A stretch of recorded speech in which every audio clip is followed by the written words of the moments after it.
In conversation with Christina C. Zell, Christina C. Zell enjoys creating dark fantasy love stories. When she couldn't find the romance novel she wanted to read on shelves, she set out to write her own.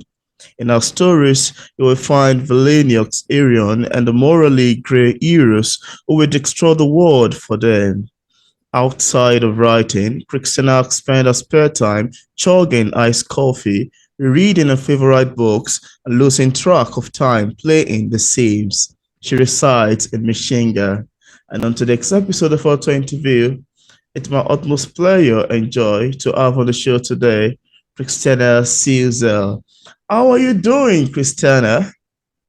I'm doing good. I'm doing really good. How are you? Yeah, I'm doing fine too. It's lovely. We're having a conversation around your work today. I'm quite excited, really. Yes, I'm so excited. Yeah. So, Christina, I want to first say that, congratulations on your forthcoming novel titled A Queen Will Rise. And I love that actually for a book title. Now, for the sake of the would-be reader, could you tell us about the making of the book? What inspired you to write A Queen Will Rise? Yeah, sure. Like years and years ago when I was in high school, Mm, my mom and I were at our local library and I was like browsing the shelves and I picked up The Other Boylan Girl by Philippa Gregory. And I was like, oh, this looks interesting. And so my mother came by and she was like, oh, I really liked the movie of that book. You should watch the movie. And I was like, well, I want to read the book first. mm, But then I thought, I was like, oh, the book might be boring. It might just be kind of like this boring story about this history that I don't know about. mm. And when I read the first page, I was like hooked. I was like, oh, this is so Wow. good.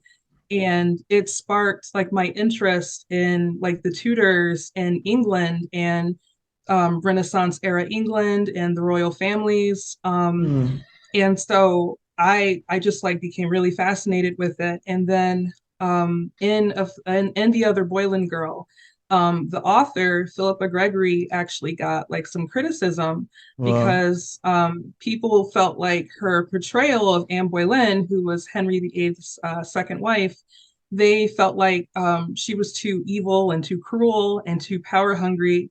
But Mm, I loved that. I loved that about her. And I was like, I really love female characters who are, unapologetic about the things that they want and being mm. kind of unlikable and not perfect. So it kind of just like I thought to myself, like, oh, what if I wrote a character like that? And and then I asked myself, I was like, well, what if Anne Boleyn, as you know, she was beheaded by King Henry VIII. I was like, well, what if she got a chance to come back and get Mm. revenge? And it kind of sparked the whole seed for this like dark fantasy novel. Wow. That's amazing, really. And I'm a huge fan of dark fantasy novels. I've read some that were like, wow, I love this, especially those with an amazing characterization. I love them so Yeah, much. Yeah. definitely. Yeah. And now, as to the making of A Queen Will Rise, I would also like to ask you, what was your writing process like? Are you a pantser or a planner? Would you love to talk about that? Okay, yeah. So I am a plant sir, so a combination of both. Oh. And yeah, I'm like a combination of both. So um, I plan my novels out like beginning, middle, and end, Mm, just enough to sort of give me like a skeleton of the novel and see like the big picture stuff about it. yeah. But then I like to kind of just embrace spontaneity and just sort of like once I have beginning, middle, and end figured out, Mm, I'll just let my brain kind of like go wherever it wants to go and I'll like write scenes out of order and I'll just do like what is exciting to me and I try not to restrict myself. And then, I found that my brain tends to fill in the gaps if I have like any questions about like what's going on. So, yeah, I just try to let my brain just tell me what to do. it's lovely, really. Thank you so much for sharing. I love to know your Yeah. process about this and to know if you're a panther or panther. To know that you're a combination of both really seems amazing to me. Yep. Yeah. Sounds amazing to me. Now, Christina, for readers who haven't read A Queen Will Rise yet, and without giving much information away, could we have a sneak of what we'd expect in terms of themes picking up the book? Also, when should we expect the publication of the book? Because I see it's impending. So I think I would say kind of like the major themes is like not apologizing for like being who you are Wow. and not apologizing, yeah, for not being like unlikable or like you're not like the hero of the story, you're actually like the villain and Oh, like embracing that. Yeah. And so wow. in my book, my main character, Sersha, she starts the book out like she's really naive and people are always telling her like what to do and how to live her life. And she eventually, when she starts trying to become like queen of her country, she kind of like embraces this dark side of herself. And, Wow. people don't like that. They want her to remain like meek and doing what they tell her to do. But she's like, no, I'm going to do whatever I have to do to get power. And I'm Wow. not going to apologize for it. And, I think that's like, really powerful. And I'm like really excited to explore that as I'm writing the book. Mm. Also, I would say another theme is like in the country that the story is taking place in, and it's a fictional country. Um, Wow. there's there's like a dark cult that is trying to resurrect these like long dead like fae or fairies. And Mm. typically, when we think of like fairies nowadays, they're like really beautiful. And the fae in my book are really beautiful, but they are Wow. also like really cruel and monstrous. So, as you can imagine, like people don't want them to come back to life, they want them to stay dead. Yeah. Yes. Yeah. um, yeah. And I think it's also about like dealing with like a changing world and finding your place in it. So yeah, that's the themes I would say you could find in A Queen Will Rise. And I'm shooting to release it in either early December or late December of this year. Wow, that's amazing. Well, I want to first mention from your start of Faye. I love Faye stories. I've read quite a lot of them. And like you said, Oh, they're that's cool. beautiful and they can be monstrous sometimes. But I love Hmm. fairies. I've read quite a lot of fairy novels. I'm like, oh, wow. So whenever people mention Faye, I'm like, oh, I would love to pick this up really. Because, from my Yeah. experience reading about fairies, it's always Hmm. interesting and impressive with me. So yeah, that's amazing. And we're looking forward to the publication of your book. That'll be great, really. Thank Yeah. you. I'm so excited for it. Yeah. Thank you too. Now, Christina, I've always been fascinated about how authors, especially novelists like yourself, craft Mhm. long sentences and brings words together in a way that eventually makes a great novel. This Mhm. always leave me thinking about how exactly they got their ideas and inspiration. And as far as writing is concerned, I would love to ask you too. How do you get your inspiration and ideas? Where do they come from? Yeah, so I would say that most of my ideas come from like history or historical figures. And Wow. this can be history in the entire world or just the US, where I'm from. But I'm just, like I said, I'm fascinated with like the Tudors and kings and queens and other historical figures and places. Hmm. And typically I will like research, those like topics and those Yeah. historical figures and places. And then I'll say to myself, I'm like, well, it would be really cool to like make a character inspired by this real person. Wow. And then I start saying, okay, so I have this character. What's like a unique challenge that they can be facing? And what's a unique setting that they could be in? And, just from there, it like a story idea just sort of takes off. And I kind of Wow. like create a whole world sort of just around like this history. Also, I really like bad movies. And I like watching movies that like disappoint me. And I say to Wow. myself, I'm like, yeah, I'm like, how can I write this in a way that I would enjoy it more? And then I just like, I write that story. Wow. That's amazing, really. It's nice to have Yeah. a snippet into how you get your inspiration and ideas. Sounds quite amazing to me. Sounds pretty Yeah. Thank amazing, you. really. Yeah. Thank you for sharing. I love the sound of it. Now, Christina, I'm curious to know if you experienced any challenges in the process of writing your book. If there is any, could you share with us what challenge it is and how you ultimately overcame it?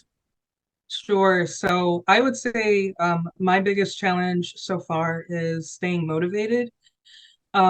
Right now, A Queen Will Rise. I'm on like the first rough draft. It's like 70 chapters long, Wow. and there are over 400 scenes, and that'll Wow. probably change once I start revising and editing it. But it is probably going to be a very big fantasy novel. Um, and as you can imagine, real life is happening. I work a full-time job, so I have to balance all that while trying to write this big book. And Hmm. I'm also trying to do it in the span of like 5 months, which is probably very crazy. So, Wow. um, I just carve out time for myself in my day, and I just dedicate like that time to writing. And I'm just like really protective about that time. And I believe that if there's anyone out there who wants to be a novelist and write books, Yeah. you can't wait for life to give you the perfect time to write the book. You have to like make the time and stay Yeah. committed to it. Absolutely. So when I'm, in my zone, I will like play like playlists that I've made for characters in my book. I'll drink coffee and I'll just get like really immersed in my world. And that helps me to stay like really motivated to write all these chapters. Wow. That's quite amazing now to know. And that you mentioned that it's a book, big book, got me curious if it's gonna be in series. Will it be a series novel or just a single one? Yep, it will be a series. So I Interesting. am planning for it to be, yeah, a trilogy. So 3 books and then possibly some spin-off novels about other characters Standalones. after. Yeah, it will be a Interesting. lot. Interesting. I already love the sound of this. Yeah, sounds amazing to me. Thank you for sharing, really. Thank you. Yeah. Yeah, amazing. Now, apart from A Queen We Rise, do you have any other works you've authored, you're currently working on rather? Also, when did you first realize you wanted to be a writer? So yes, I have so many ideas. I mean, as you know, writers just have like tons of Thousands of ideas in their ideas in head, the head. right? And probably not enough time in the world to get to all of them. So, Absolutely. I can right. And relate. so yeah, there's a lot. And I would say that once I'm done with The Queen Will Rise, Yeah. I would really love to do like a fantasy romance inspired by Alexander the Great. Mm, Um, and I'm fascinated with Alexander the Great and his exploits, but I would put like a different spin on it, like mm, setting it like in 1700s Revolutionary War America, like just doing something completely different and unique.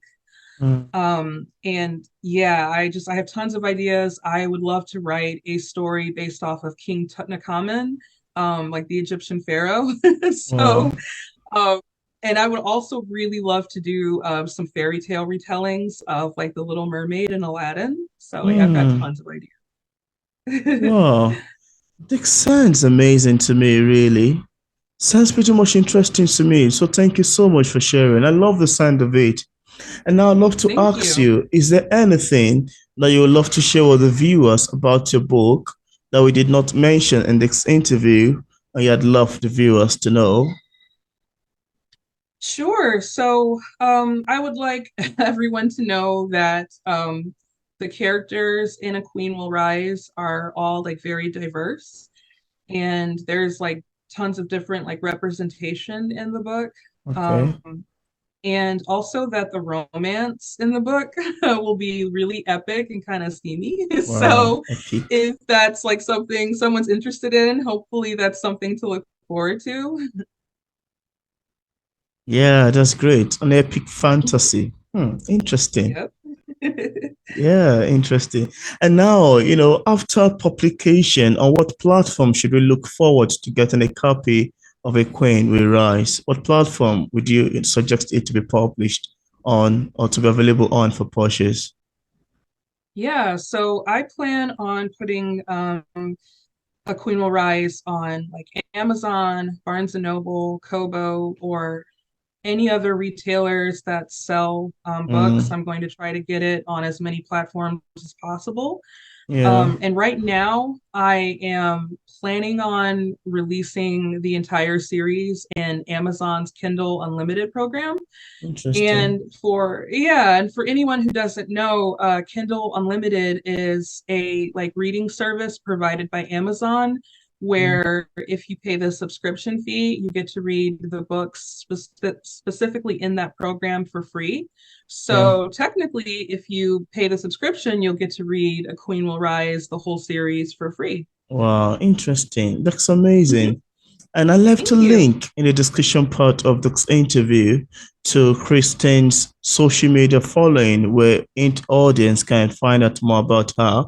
And the video will be edited later on, and a link to a copy of the book will be added in the description part of the video as well once the book is published. So thank you so much, Christina, for accepting the invitation to be featured on Play English Literature. It's awesome having this conversation, and I love the sound of it when we rise. Sounds very captivating to me. So thank you for coming to talk about it. Yes, thank you so much for having me, Peter. This was so fun. This is my first Yeah. author interview, so I'm like really Oh, excited. Yeah. interesting. Yep.